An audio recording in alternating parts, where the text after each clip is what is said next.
Hey everybody, it's the Ioniq guy.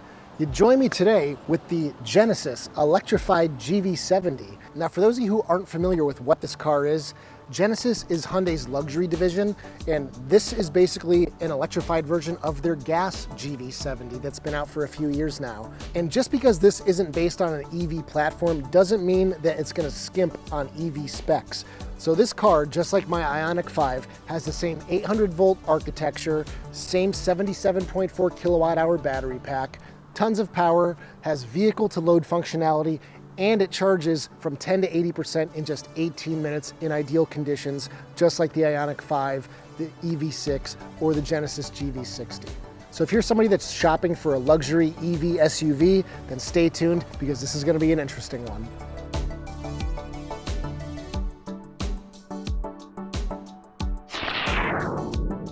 So I just want to say a big thanks to Genesis for loaning me this vehicle for the past week. And make sure you're subscribed to the channel because in the next few months I'm going to be taking a look at the Genesis GV60 as well as the Electrified G80 sedan. Now this is definitely more of a traditional SUV. You have a couple more inches of ground clearance versus the Ioniq 5. It's a few inches taller. Now what this car does have that the Ioniq 5 or the EV6 doesn't have is just luxurious features, leather drenched interior, very nice headlights, all these other goodies that you don't get with the Ioniq 5 or the EV6, they're here in the electrified Genesis GV70. Now this color is called Makalu Gray. It's kind of a bronzy gray. It's not totally gray, but even though I think grays are boring, it is a nice gray. Now this car starts at about $67,000, but of course it is a Hyundai, so you can lease it and collect the full $7,500 tax credit as a capital cost reduction. I think one of my favorite things about this car is that it is a total sleeper. There's no EV badging on it. The only way you know that is an electric version of the GV80 is from this grille up front that is completely closed off. You do have ventilation that comes in down below, but this is all completely closed. Your charge port lives behind this very well hidden door. When you activate boost mode in this car, which gives the car an extra 54 horsepower, you're gonna blow away almost everybody from a standstill. Boost button on. Oh man, oh man, that was fast. But because this car is higher than the Ioniq 5, you do have a little bit better headroom. So for taller folks, this is definitely a good choice. Now the car is available in two trims. You have the Essential trim, and then this, what you see here, is the Prestige trim.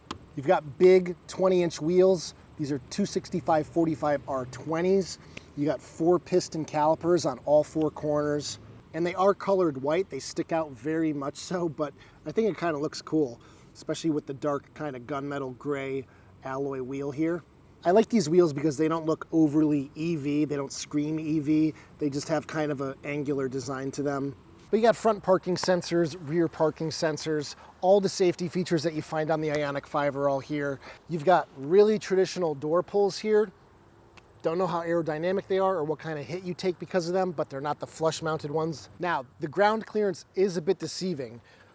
Just looking at the side profile here, it looks like the rocker panels are fairly high up, but when you get down and look under the car, you will see that the battery pack does sit a couple inches lower than the rocker panels here. So ground clearance isn't what you see from the edge, it's what it is in the middle, because they did have to bolt a big battery pack onto this car that wasn't designed for it. So you have to put it somewhere, so it has to go down a little bit lower towards the ground. Looking at this car from a side profile is where you're really gonna tell that this is based off an ICE car. You can see just how long this hood is versus the Ioniq 5 or the Key EV6 that have really stubby front ends. So this car obviously needed a big place to put a big engine, and that's where it would have existed in the gas version. But then you have a pretty upright greenhouse. You can see headroom is gonna be good. Now, it doesn't have a super squared off rear end. It does have that kind of sloping design that we've seen time and time again. Now, just in terms of dimensions, this car is a little bit bigger than my Ioniq 5, but not by much. This measures 186 inches long, 75 inches wide, 64 inches tall. The Ioniq 5 is 183 inches long, 74 inches wide, and 63 inches tall. So pretty close in size. This car has 28.7 cubic feet with the rear seats up, and it has 56.5 cubic feet with the rear seats down. Now the Ioniq 5 has 27.2 cubic feet in the back with the seats up, but when you put the seats down, you do have 59.3 cubic feet. So 3 cubic feet more. It's not a ton. This has more cargo capacity when the seats are up in the back. Now, if you want a modern EV with a rear wiper, this is one of the few options. Look at this. What is this thing? I don't know. I haven't seen it in a very long time. You can see we just had some rain pass through, and it works pretty well.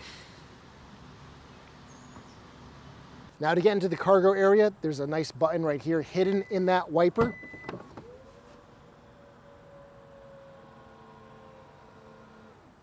And it's a nice big usable trunk area. You have some underfloor storage here. Right now it's just filled up with all the accessories for the car. Now I'm a big fan of this back end. It's just very simple, clean. I just think it's a very inoffensive design. It's definitely not as futuristic looking as the Ioniq 5. This is more of a classic modern luxury take on an EV, I think. And even though this style of car isn't everybody's cup of tea, I think there's a market for people who appreciate the more softer features and rounded corners of a car like this.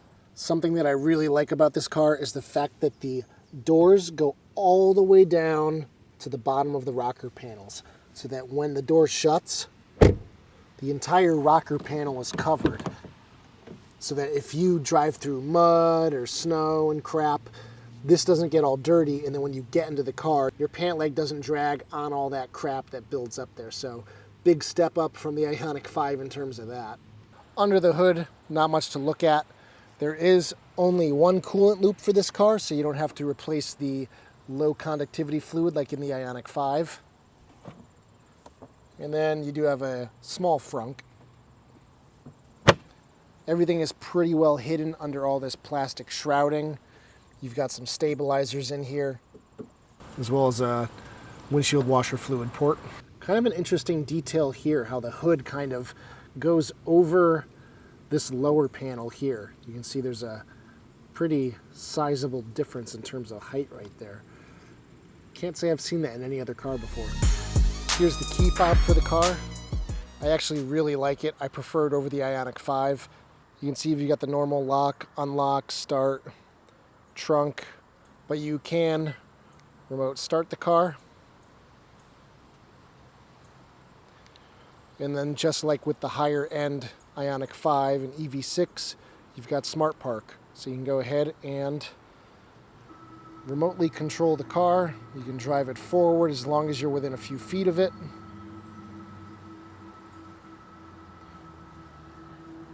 And if you do stand in front of it, it will stop for you. It did try steering around me. You can see it straightens out the wheels and stops. You can see it turning to avoid me. Pretty cool that it does that. So the GV70 currently has about 27 miles of range left, and I want to see if this thing is going to overheat the same way that the Ioniq 5 does and derates the charging session. So I'm going to go ahead and plug in my charge point that's wired for 48 amps, 11 kilowatts, and we will use the OBD2 scanner to see what happens. So you can see our battery power just went up to about 10 kilowatts. And our VCMS AC inlet temperature is 91.4. Now this number is the one that causes the charging session to end. When that hits 212 degrees Fahrenheit or 100 degrees Celsius, that's when it will stop. So we'll monitor that temperature and see what happens. And it is currently pretty much 5 p.m. So we'll check back in a little bit. So it's been an hour and almost 20 minutes. What are we sitting at? 158 degrees F. So it's not even close to overheating. And if it hasn't overheated by now, then it's not going to overheat at this point. Let's talk about the interior. And I love this interior. It's very different from the Ioniq 5, but I still like it. It has its own unique look. It's very different style-wise compared to the Ioniq 5. The Ioniq 5 is much more linear, straight lines, squares with the pixel theme. In here, the clear theme is ovals. You have a big oval here on the dashboard that encompasses the lighting controls as well as the HVAC controls. On the door here, the handle with the tweeter is an oval. The memory seats are an oval. The latch for the glove box. This down here on the door is an oval. There's lots of ovals throughout the car. And I don't think there's anything wrong with it. I think it looks nice. I love the black Alcantara or suede headliner. It looks really nice, contrasting with the other light bits of the interior. I have a soft spot for light colored interiors. I know a lot of people don't. I don't have kids yet. We don't have dogs. So a light interior is perfectly fine with me. My Ioniq 5 is still looking just as good as the day I got it. There's no blue gene transfer or anything. So I'm not too concerned about it. Once you get into this car, the first thing you're going to notice is the seat comfort. This seat has many positions. Let me count how many it actually has. I think it's a 20 position seat. The passenger seat does not have as many positions, but it does have a good number. And I can get more comfortable in this seat than any other car I've ever driven. This is the most luxurious car I've ever personally driven. I've never driven a car that costs nearly this much. And even though I know this isn't like peak luxury in terms of cars, it's still more than I'm used to. The headrest, super soft, very pillowy. I do have the vented seats on right now. They're keeping my back and my butt cool. It does have 3-level heated seats as well as a heated steering wheel. I think this being the top level trim of the GV70, I think this upper is also real leather. I think in the lower trim, this is fake leather, but this is an all Napa leather interior. So very comfortable, very soft leather, very comfortable. So it seems like the Hyundai group is installing this on a lot of cars now, and that's the fact that you have these buttons right here on the side of the passenger seat, so you can move it forward and backwards. You can also lean it forward and backwards as well. So if you're an Uber driver or something and somebody in the back needs a little bit more room, makes it super easy to adjust it. This car has tri-zone climate control, so driver, passenger, and rear seat occupants can all set their own temperature. And what's interesting is between the driver and the passenger is you can choose your zones separately. So the passenger can have their feet going while you have the windshield, the middle vents, and the foot vents going. It's very customizable in that sense. You do have driver only, so if you want to save some energy while you're driving, you can put it on driver only mode. It has 3 levels of auto, just like the Ioniq 5. This seems to be across the board on all Hyundais these days, but I really like the 3-level auto. If you don't want the fan blasting in your face, you can keep it relatively low and still cool the cabin efficiently. There's lots of nice ambient lighting throughout. You can choose the colors as you wish. The Lexicon sound system in here sounds very good. Very impressed by that. It's light years above the Ioniq 5, and it's even a step above the EV6.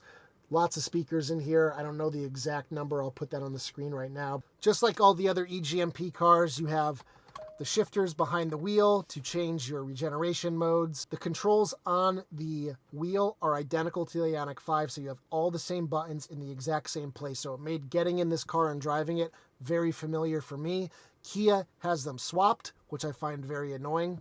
The instrument cluster behind the steering wheel is really cool. It has a 3D effect, which I've never seen in a car before, and I gotta say I really like it. When I first got in the car, I thought my eyes were deceiving me and showing me something that wasn't actually happening, but it is there. It is a 3D instrument cluster, and just shifting side to side a little bit, you can notice it a little bit more, but it looks like the bottom row is popping out at you, so your estimated range as well as your efficiency at the moment as well as total accumulated miles, it all looks 3D. It pops out at you. I think it looks really neat. You can turn it off really quickly by simply pressing the OK button here on the steering wheel, and you can turn it on or off if you are experiencing eye strain or what have you. And above that, you do have your heads-up display, just like with the Ioniq 5 Limited. It's very nice. It works quite well. If you do have polarized sunglasses, it's going to look much more dim than if you're driving without them. So you might want to get a pair of unpolarized sunglasses if you do want to use the heads-up display.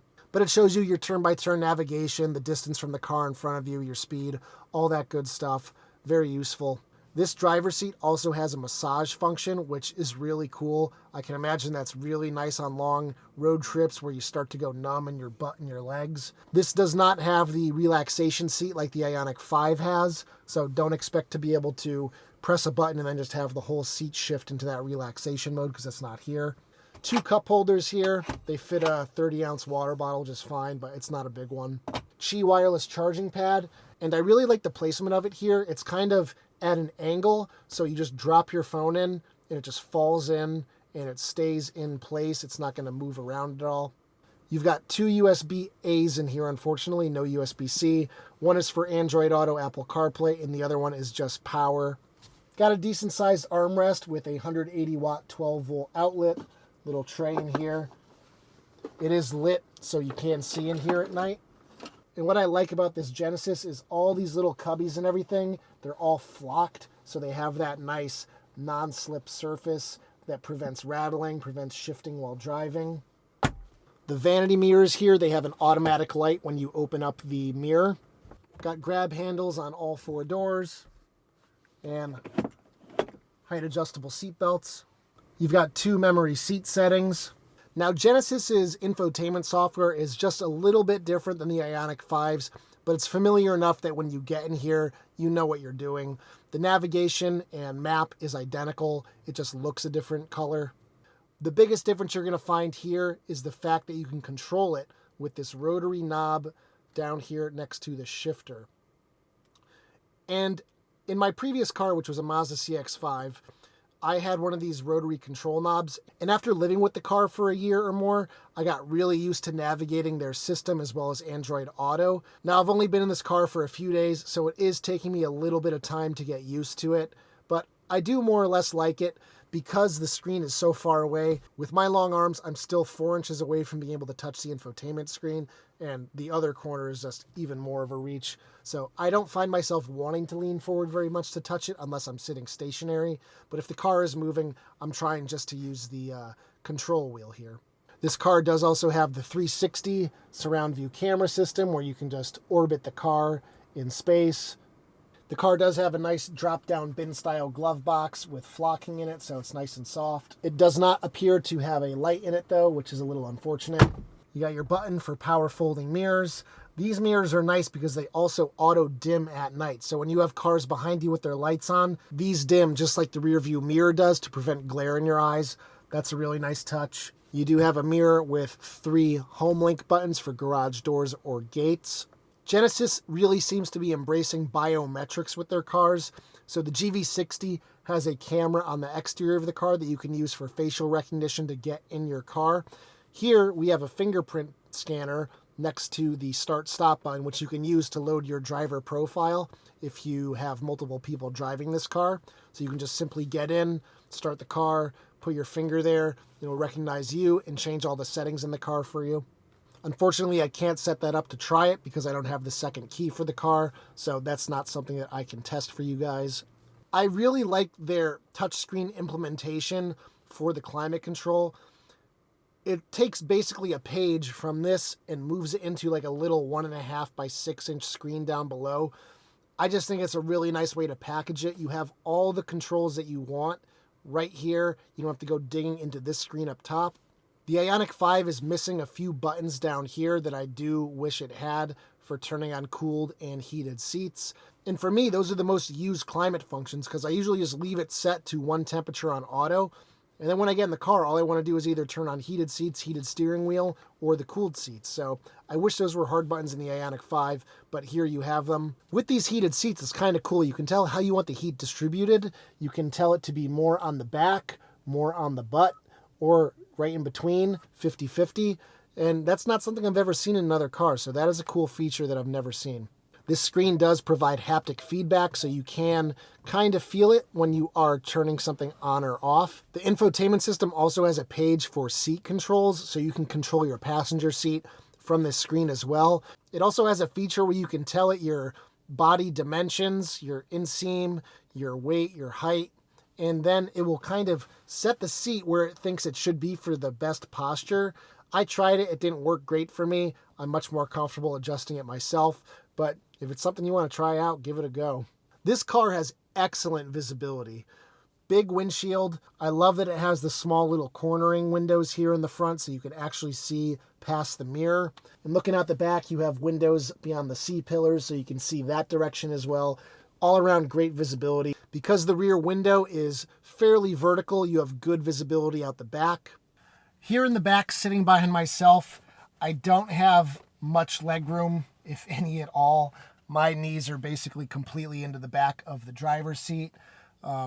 This seat is almost all the way back in its tracks for me. It's 6'2", so you can tell that the back seat of this car doesn't compare to the Ioniq 5. That car just has such a long wheelbase because it's a dedicated EV platform, where this is an internal combustion platform that was just adapted to have an EV specific model. So that definitely goes to show in here the cabin space in the back seat is definitely a little bit more limited. But the rear seat is pretty comfortable. Put down the armrest, you got a couple cup holders, and now I'm fairly comfortable.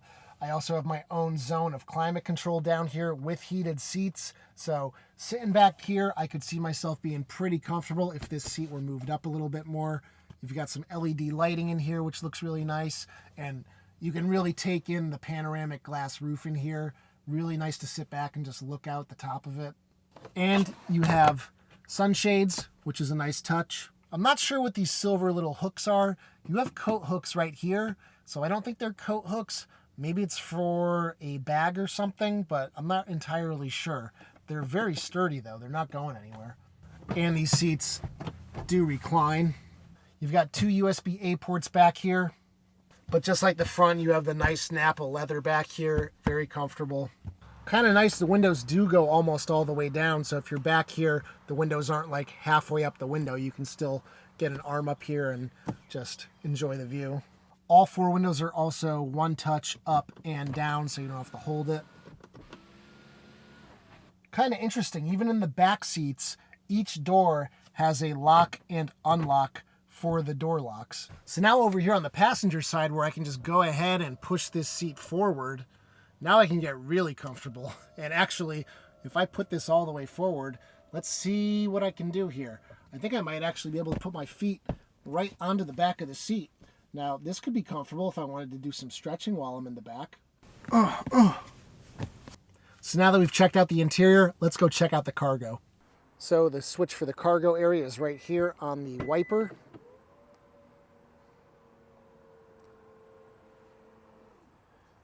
And you can see cargo capacity is pretty comparable to the Ioniq 5. You do have a bit of underfloor storage here. I'm not sure if that's a battery right there or if that's part of the sound system.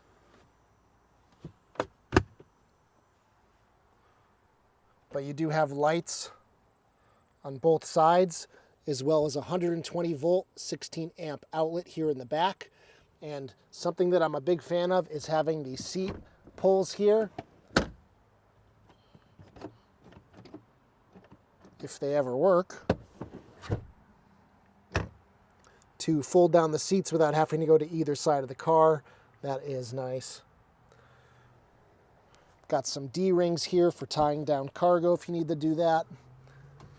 And then you have your privacy cover. Got a nice stainless steel loading guard so you're not scuffing up the edge of the car very much. I'll put the cargo capacity dimensions here on screen now. Obviously you have an auto tailgate as well as a lock button. So as you approach the car with the key fob, the puddle lights should come on.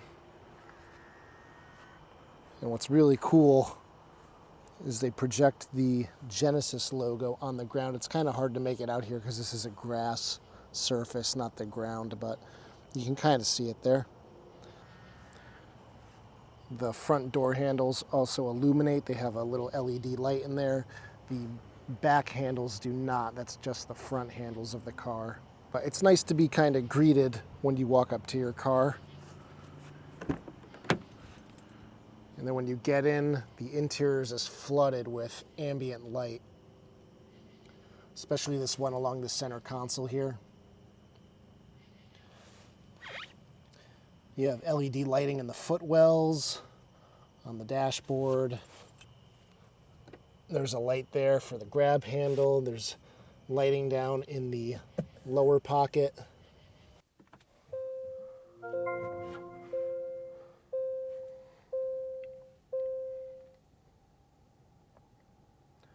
Just looks really nice and bright in here. The Ioniq 5, on the other hand, can be kind of dark. That's why I put those little USB-A LEDs in all the USB ports in the car just to add some brightness to the cabin. You even got a little light going on in the shifter here. Some light inside of the control knob for the infotainment system. Same lighting going on in the back of the car. Let's see what the trunk looks like.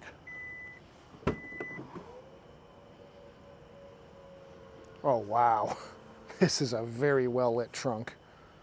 And that's because you have a light on the left and a light on the right.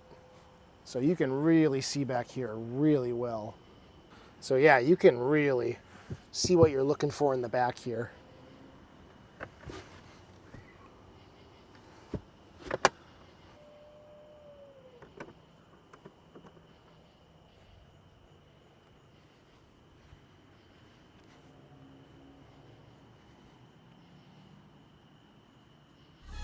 So I think it's time for a range/efficiency test on the highway. So I'm gonna hop on the highway, I'm gonna reset the trip computer, we're gonna do 25 miles out, 25 miles back, and we're gonna see what the efficiency of the car is, and then we can estimate its highway range based on that.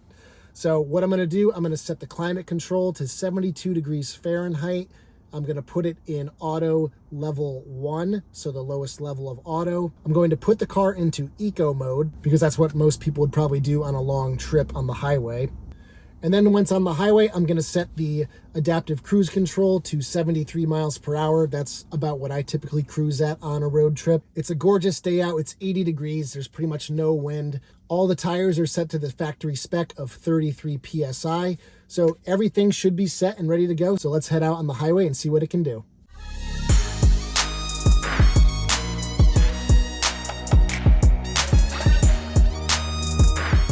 So we just got back to the house. We ended up going 46.7 miles and it took us 40 minutes. So we averaged about 70 miles per hour, a little lower than I was hoping to do, but traffic was heavier than it should have been. So can't really do much about that. So at 70 miles per hour, we averaged exactly 3.0 miles per kilowatt hour.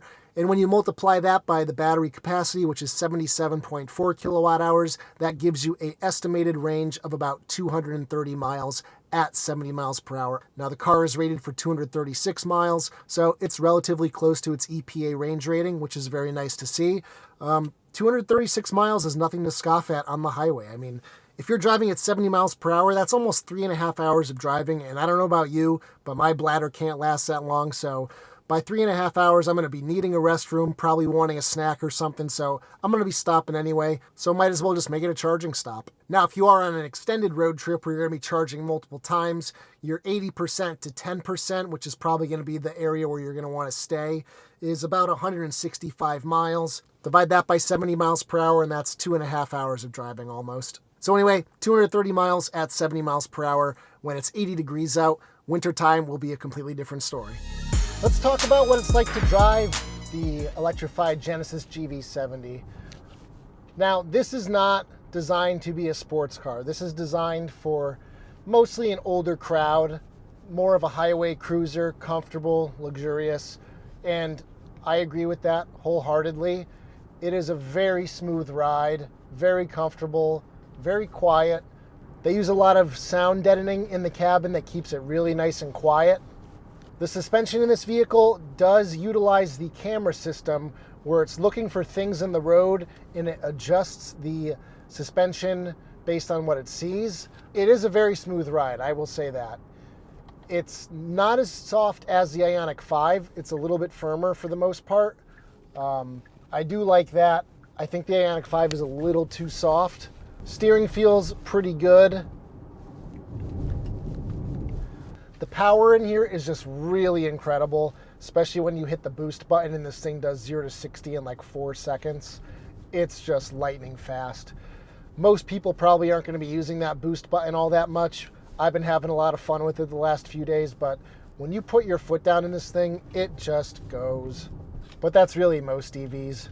But this car does have an electronic limited slip differential. So when you go into turns, it just feels really confident, really planted. It's not relying on the ABS system for wheels that do lose traction when you're going around corners. It is actually moving the power dynamically across the two wheels. The seating position is really comfortable. I'm 6'2" and I am very comfortable in this car. I have driven it on the highway quite a bit the last week. Highway Drive Assist 2 is working just as well as it does on my Ioniq 5 here, so no complaints with that. I do really like that when you do switch it into sport mode, it does tighten the side bolsters in the driver's seat and really hugs you as you're going through those corners. I think that's a really nice touch. The massaging seats are also really nice to have. The butt massage can be a little intense, but the lumbar massage is really nice. And I did do a brief range test at 70 miles per hour, and this car will do about 230 miles at 70 miles per hour, at least in warm temperatures. Winter temperatures will be different, but that's a good amount of range considering how fast this car charges. You can probably regain a lot of miles with this car.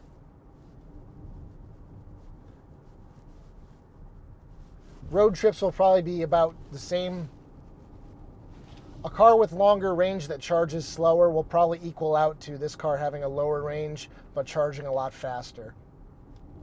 And I hope you can tell just how quiet it is in here when just cruising around town. I mean, you really hear nothing.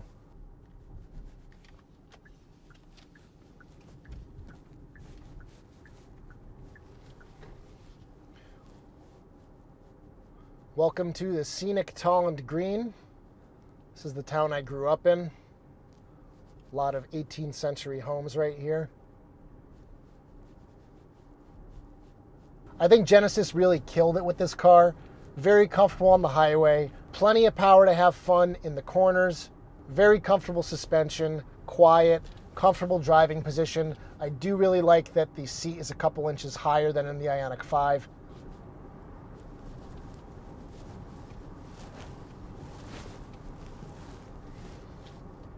Now I did test the regeneration modes the other night to see if they did change the brake light logic here. They did not. Where in level 2, 3, and I pedal, the brake lights don't come on until your foot is completely off the accelerator pedal. So that needs to get updated here in the Genesis. Hopefully Genesis releases that soon. This car is equipped with the 2 side cameras that show you your blind spots in the central display here. I haven't really been looking at them that much. I personally don't really need them. Mirrors work just fine for me. The rain sensing windshield wipers don't work very well. Don't really like them. And for some reason, low and high settings, the 2 above auto, seem like they're going the exact same speed. So I don't know what is going on with that, but these windshield wipers do not function very well in my opinion. They come on too late and then they wipe way too infrequently. It's been raining a lot here the last few days, so I've been using them quite a bit. And just can't say I'm a big fan of them. But as just a regular car driver, I really like this suspension and the way this car drives. So that's the Electrified GV70 from Genesis. If you can't tell, I'm excited about this car. If I had an extra $75,000 kicking around, I would buy this car in a heartbeat. I really like it. It's gonna be really tough to let this one go. Just such a comfortable car. I love quiet cars. I love cruisers like this. It's just very opulent. I really enjoy spending time in here, so giving it up is going to be a real challenge. So is the range lower on this car? Yes, but the DC fast charging speeds definitely make up for it. In my Ioniq 5, I usually average about 240, 250 miles, so you're really talking 10, 20 miles more versus my Ioniq 5. So this car is a little bit bigger. It is going to be a little less aerodynamic and a little less efficient, but all in all, I think it's still a good option. Do I wish it had a bigger battery pack? Sure. If this thing came with like a 9,500 kilowatt hour battery pack and could push the range on the highway up to 300 miles, no brainer, absolute no brainer. So I want you guys to let me know down in the comment section, what do you think about this car? Are you into it? Are you not into it? It's kind of polarizing. I posted some photos on my Facebook group and people were kind of divided on the car. Is this a car you've been cross shopping? Is it on your shopping list right now? Very interested to hear your thoughts. Let me know. So anyway, guys, if you liked today's video, be sure to give it a thumbs up. It really helps me out. And I'll see you in the next one. Take care, everybody.